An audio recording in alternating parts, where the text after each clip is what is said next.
30th degree night KADOSH. We often profit more by our enemies than by our friends. We support ourselves only on that which resists, and owe our success to opposition. The best friends of Masonry in America were the anti-Masons of 1826, and at the same time they were its worst enemies. Men are but the automata of Providence, and it uses the demagogue, the fanatic, and the knave, a common trinity in republics, as its tools and instruments to effect that of which they do not dream, and which they imagine themselves commissioned to prevent. The anti-Masons, traitors and perjurers some, and some mere political knaves, purified Masonry by persecution, and so proved to be its benefactors, for that which is persecuted, grows. To them its present popularity is due. The cheapening of its degrees, the invasion of its lodges, that are no longer sanctuaries, by the multitude, its pomp and pageantry and overdone display. 100 years ago it had become known that there were the Templars under a veil, and therefore the degree was prescribed, and, ceasing to be worked, became a mere brief and formal ceremony, under another name. Now, from the tomb in which after his murders he rotted, Clement V howls against the successors of his victims, in the elocution of Pio IX against the Freemasons. The ghosts of the dead Templars haunt the Vatican and disturb the slumbers of the paralyzed papacy, which, dreading the dead, shrieks out its excommunications and impotent anathemas against the living. It is a declaration of war, and was needed to arouse apathy and inertness to action. An enemy of the Templars shall tell us the secret of this papal hostility against an order that has existed for centuries in despite of its anathemas, and has its sanctuaries and asila even in Rome. It will be easy, as we read, to separate the false from the true, the audacious conjectures from the simple facts. A power that ruled without antagonism and without concurrence, and consequently without control, proved fatal to the sacerdotal royalties, while the republics, on the other hand, had perished by the conflict of liberties and franchises, which, in the absence of all duty hierarchically sanctioned and enforced, had soon become mere tyrannies, rivals one of the other. To find a stable medium between these two abysses, the idea of the Christian Hierophants was to create a society devoted to abnegation by solemn vows, protected by severe regulations, which should be recruited by initiation, and which, sole depository of the great religious and social secrets, should make kings and pontiffs, without exposing it to the corruptions of power. In that was the secret of that kingdom of Jesus Christ, which, without being of this world, would govern all its grandeurs. This idea presided at the foundation of the great religious orders, so often at war with the secular authorities, ecclesiastical or civil. Its realization was also the dream of the dissident sects of Gnostics or Illuminati who pretended to connect their faith with the primitive tradition of the Christianity of St. John. It at length became a menace for the church and society, when a rich and dissolute order, initiated in the mysterious doctrines of the Kabbalah, seemed disposed to turn against legitimate authority, the conservative principle of hierarchy, and threaten the entire world with an immense revolution. The Templars, whose history is so imperfectly known, were those terrible conspirators. In 1118, 9 Knights Crusaders in the East, among whom were Geoffroy de Saint-Omer and Hugues de Payens, consecrated themselves to religion, and took an oath between the hands of the Patriarch of Constantinople, as he always secretly or openly hostile to that of Rome from the time of Photius. The avowed object of the Templars was to protect the Christians who came to visit the holy places. Their secret object was the rebuilding of the Temple of Solomon on the model prophesied by Ezekiel. This rebuilding, formerly predicted by the Judaizing mystics of the earlier ages, has become the secret dream of the patriarchs of the Orient. The Temple of Solomon, rebuilt and consecrated to the Catholic worship, would become, in effect, the metropolis of the universe. The East would prevail over the West, and the patriarchs of Constantinople would possess themselves of the papal power. The Templars, or poor fellow soldiery of the holy house of the temple intended to be rebuilt, took as their models, in the Bible, the warrior masons of Zorobabel, who worked, holding the sword in one hand and the trowel in the other. Therefore it was that the sword and the trowel were the insignia of the Templars, who subsequently, as will be seen, concealed themselves under the name of Brethren Masons. This name, Freemasons in the French, adopted by way of secret reference to the builders of the Second Temple, was corrupted in English into Freemasons, as Pythagore de Crotone was into Peter Gower of Groton in England. KRM or KHRM, a name misrendered into Hiram, from an artificer in brass and other metals, became the chief builder of the Haikal KADOSH, the holy house, of the temple, there, and the words Bana and B'name yet appear in the Masonic degrees, meaning builder and builders. The trowel of the Templars is quadruple, and the triangular plates of it are arranged in the form of a cross, making the Kabbalistic ponticle known by the name of the Cross of the East. The Knight of the East, and the Knight of the East and West, have in their titles secret allusions to the Templars of whom they were at first the successors. The secret thought of Hugues de Payens, in founding his order, was not exactly to serve the ambition of the Patriarchs of Constantinople. There existed at that period in the East a sect of Johannite Christians, who claimed to be the only true initiates into the real mysteries of the religion of the Savior. They pretended to know the real history of Jesus the Anointed, and, adopting in part the Jewish traditions and the tales of the Talmud, they held that the facts recounted in the Evangels are but allegories, the key of which St. John gives, in saying that the world might be filled with the books that could be written upon the words and deeds of Jesus Christ, words which, they thought, would be only a ridiculous exaggeration, if he were not speaking of an allegory and a legend, that might be varied and prolonged to infinity. The Johannites ascribed to St. John the foundation of their secret church, and the Grand Pontiffs of the sect assumed the title of Christos, anointed, or consecrated, and claimed to have succeeded one another from St. John by an uninterrupted succession of pontifical powers. He who, at the period of the foundation of the Order of the Temple, claimed these imaginary prerogatives, was named Théclid. He knew Hugues de Payens, he initiated him into the mysteries and hopes of his pretended church, he seduced him by the notions of sovereign priesthood and supreme royalty, and finally designated him as his successor. Thus the Order of Knights of the Temple was at its very origin devoted to the cause of opposition to the tiara of Rome and the crowns of kings, and the apostolate of Kabbalistic Gnosticism was vested in its chiefs. For St. John himself was the father of the Gnostics, and the current translation of his polemic against the heretical of his sect and the pagans who denied that Christ was the Word, is throughout a misrepresentation, or misunderstanding at least, of the whole spirit of that evangel. The tendencies and tenets of the order were enveloped in profound mystery, and it externally professed the most perfect orthodoxy. The chiefs alone knew the aim of the order, the subalterns followed them without distrust. To acquire influence and wealth, then to intrigue, and at need to fight, to establish the Johannite or Gnostic and Kabbalistic dogma, were the object and means proposed to the initiated brethren. The papacy and the rival monarchies, they said to them, are sold and bought in these days, become corrupt, and tomorrow, perhaps, will destroy each other. All that will become the heritage of the temple. The world will soon come to us for its sovereigns and pontiffs.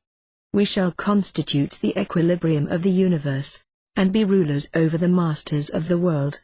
The Templars, like all other secret orders and associations, had two doctrines, one concealed and reserved for the masters, which was Johannism, the other public, which was the Roman Catholic. Thus they deceived the adversaries whom they sought to supplant. Hence Freemasonry, vulgarly imagined to have begun with the Dionysian architects or the German stone workers, adopted St. John the Evangelist as one of its patrons, associating with him, in order not to arouse the suspicions of Rome, St. John the Baptist, and thus covertly proclaiming itself the child of the Kabbalah and Asnism together. For the Johannism of the adepts was the Kabbalah of the earlier Gnostics, degenerating afterward into those heretical forms which Gnosticism developed, so that even Manes had his followers among them.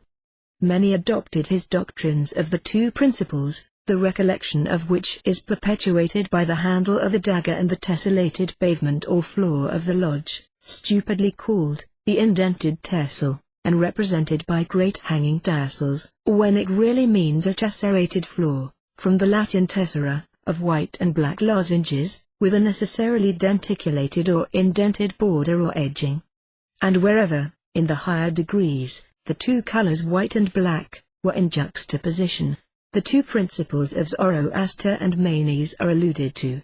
With others the doctrine became a mystic pantheism, descended from that of the Brahmins, and even pushed to an idolatry of nature and hatred of every revealed dogma. To all this the absurd reading of the established church, taking literally the figurative, allegorical, and mythical language of a collection of Oriental books of different ages, directly and inevitably led. The same result long after followed the folly of regarding the Hebrew books as if they had been written by the unimaginative, hard, practical intellect of the England of James I and the bigoted stolidity of Scottish Presbyterianism. The better to succeed and win partisans, the Templars sympathized with regrets for dethroned creeds and encouraged the hopes of new worships, promising to all liberty of conscience and a new orthodoxy that should be the synthesis of all the persecuted creeds. It is absurd to suppose that men of intellect adored a monstrous idol called Baphomet, or recognized Mahomet as an inspired prophet. Their symbolism, invented ages before, to conceal what it was dangerous to avow, was of course misunderstood by those who were not adepts, and to their enemies seemed to be pantheistic. The calf of gold, made by Aaron for the Israelites, was but one of the oxen under the layer of bronze, and the cherubim on the propitiatory, misunderstood. The symbols of the wise always become the idols of the ignorant multitude. What the chiefs of the order really believed and taught, is indicated to the adepts by the hints contained in the high degrees of Freemasonry, and by the symbols which only the adepts understand. The blue degrees are but the outer court or portico of the temple. Part of the symbols are displayed there to the initiate, but he is intentionally misled by false interpretations. It is not intended that he shall understand them, but it is intended that he shall imagine he understands them. Their true explication is reserved for the adepts, the princes of Masonry. The whole body of the royal and sacerdotal art was hidden so carefully, centuries since, in the high degrees, as that it is even yet impossible to solve many of the enigmas which they contain. It is well enough for the mass of those called Masons, to imagine that all is contained in the blue degrees, and whoso attempts to undeceive them will labor in vain, and without any true reward violate his obligations as an adept. Masonry is the veritable sphinx, buried to the head in the sands heaped round it by the ages. The seeds of decay were sown in the order of the temple at its origin. Hypocrisy is a mortal disease.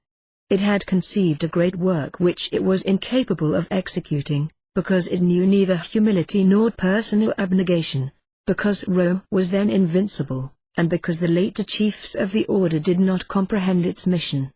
Moreover, the Templars were in general uneducated, and capable only of wielding the sword, with no qualifications for governing, and at need enchaining, that queen of the world called opinion. The doctrines of the chiefs would, if expounded to the masses, have seemed to them the babblings of folly. The symbols of the wise are the idols of the vulgar, or else as meaningless as the hieroglyphics of Egypt to the nomadic Arabs. There must always be a commonplace interpretation for the mass of initiates, of the symbols that are eloquent to the adepts. Hugues de Payens himself had not that keen and far-sighted intellect nor that grandeur of purpose which afterward distinguished the military founder of another soldiery that became formidable to kings. The Templars were unintelligent and therefore unsuccessful Jesuits. Their watchword was, to become wealthy, in order to buy the world. They became so, and in 1312 they possessed in Europe alone more than 9,000 signories. Riches were the shoal on which they were wrecked. They became insolent, and unwisely showed their contempt for the religious and social institutions which they aimed to overthrow. Their ambition was fatal to them. Their projects were divined and prevented. Rome, more intolerant of heresy than of vice and crime, came to fear the order, and fear is always cruel. It has always deemed philosophical truth the most dangerous of heresies, and has never been at a loss for a false accusation, by means of which to crush free thought. Pope Clement V. and King Philip le Bel gave the signal to Europe, and the Templars, taken as it were in an immense net, were arrested, disarmed, and cast into prison. Never was a coup d'état accomplished with a more formidable concert of action. The whole world was struck with stupor, and eagerly waited for the strange revelations of a process that was to echo through so many ages. It was impossible to unfold to the people the conspiracy of the Templars against the thrones and the tiara.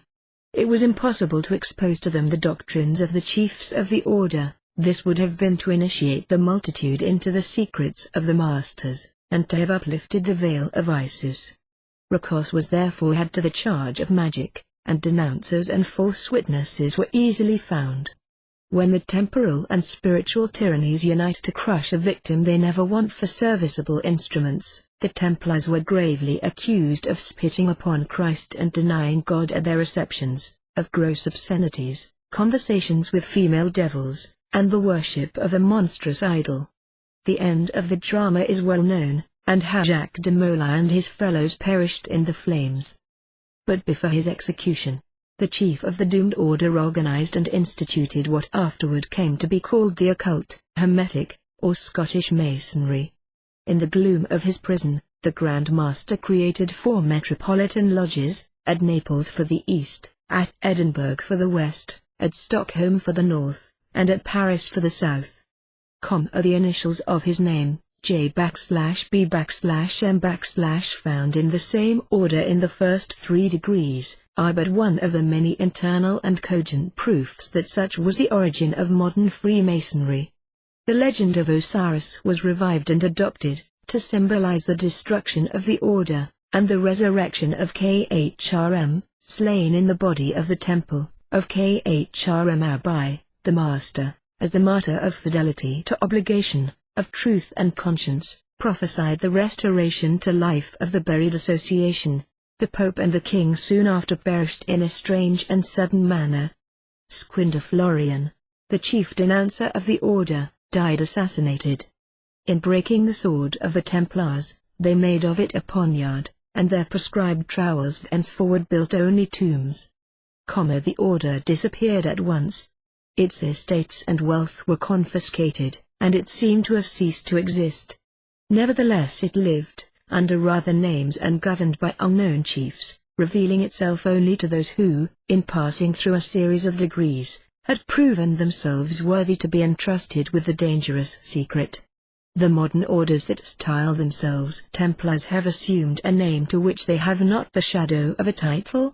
The successors of the ancient adepts Rose-Croix, abandoning by degrees the austere and hierarchical science of their ancestors in initiation, became a mystic sect, united with many of the Templars, the dogmas of the intermingling, and believed themselves to be the sole depositaries of the secrets of the Gospel of St. John, seeing in its recitals an allegorical series of rites proper to complete the initiation.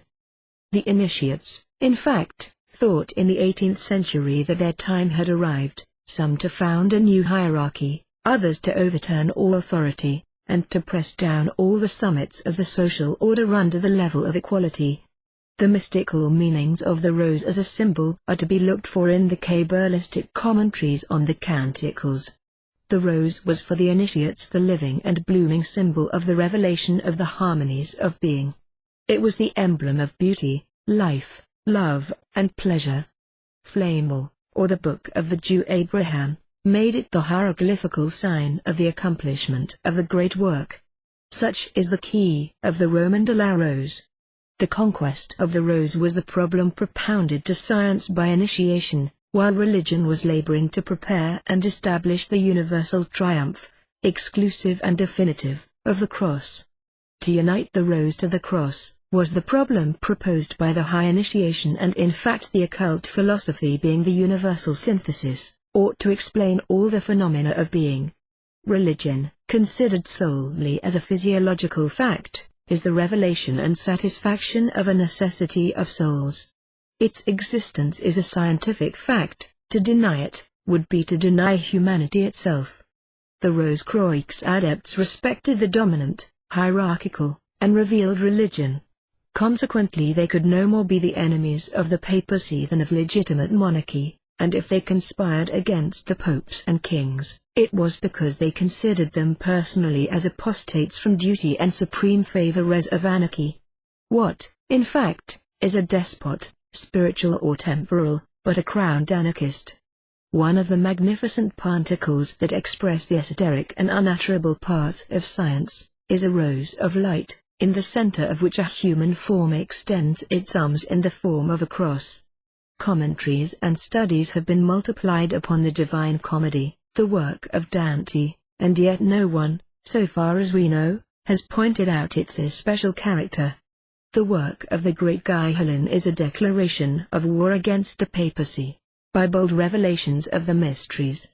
The epic of Dante is Johannite and Gnostic, an audacious application, like that of the Apocalypse, of the figures and numbers of the Kabbalah to the Christian dogmas, and a secret negation of everything absolute in these dogmas. His journey through the supernatural worlds is accomplished like the initiation into the mysteries of Eleusis and Thebes. He escapes from that gulf of hell over the gate of which the sentence of despair was written, by reversing the positions of his head and feet, that is to say, by accepting the direct opposite of the Catholic dogma, and then he reascends to the light, by using the devil himself as a monstrous ladder. Faust ascends to heaven, by stepping on the head of the vanquished Mephistopheles. Hell is impassable for those only who know not how to turn back from it. We free ourselves from its bondage by audacity. His hell is but a negative purgatory. His heaven is composed of a series of Kabbalistic circles, divided by a cross, like the particle of Ezekiel. In the center of this cross blooms a rose, and we see the symbol of the adepts of the Rose-Croix for the first time publicly expounded and almost categorically explained. For the first time, because Guillaume de Loris, who died in 1260, 5 years before the birth of Eliaire, had not completed his Roman de la Rose, which was continued by Chopinel, a half-century afterward. One is astonished to discover that the Roman de la Rose and the Divina Commedia are two opposite forms of one and the same work, initiation into independence of spirit, a satire on all contemporary institutions, and the allegorical formula of the great secrets of the Society of the Roses-Croix. The important manifestations of occultism coincide with the period of the fall of the Templars, since Jean de Meaux or Chopinel, contemporary of the old age of Dante, flourished during the best years of his life at the court of Philippe le Bel. The Roman de la Rose is the epic of old France. It is a profound book, under the form of levity, a revelation as learned as that of Apuleius, of the mysteries of occultism. The rose of Flamel, that of Jean de Meaux, and that of Dante, grew on the same stem. Swedenborg's system was nothing else than the Kabbalah, minus the principle of the hierarchy. It is the temple, without the keystone and the foundation. Cagliostro was the agent of the Templars, and therefore wrote to the Freemasons of London that the time had come to begin the work of rebuilding the Temple of the Eternal. He had introduced